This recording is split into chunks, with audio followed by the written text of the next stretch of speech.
Gente 21 dice algo que... Facebook e Instagram tienen programas de aprendizaje de máquina para buscar imágenes de desnudos. No es nada de censura. No, sí es. Te voy a explicar por qué. Primero que nada, porque se puede hacer mucho mejor.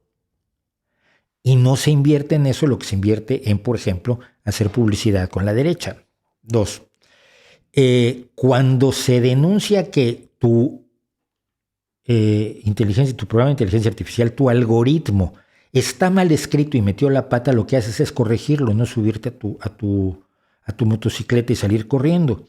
Cada vez que se le señala a Facebook, Instagram, TikTok, YouTube, etcétera, etcétera, bueno, y YouTube menos, pero de esto hablamos después, que su estúpido algoritmo ha cometido una estupidez, se niegan a corregirlo. Te pongo un ejemplo. Yo pertenezco al círculo escéptico.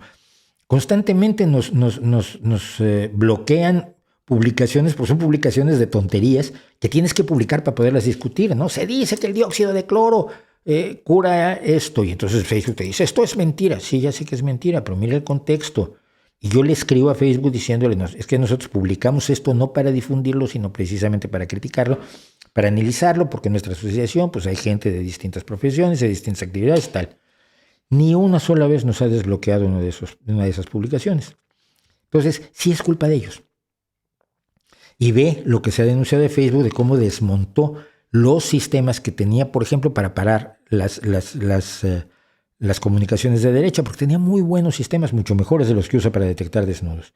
Entonces, no me cuenten esa historia. No, la inteligencia artificial no es perfecta, los algoritmos son imperfectos, son tan malos como la persona que los programa, pero para eso tienes que poder protestar y decir, óigame, no, esto es la Venus de Willendorf, óigame, no, esto es un cuadro de Peter Paul Rubens, óigame, no, esto no puede bloquearlo, y debería reaccionar Facebook. Sobre todo el problema es Facebook y aquello que posee Facebook, concretamente Instagram, debería poder reaccionar diciendo, uy, perdón, vamos a afinarlo para que sepa que este cuadro en particular no es pornografía.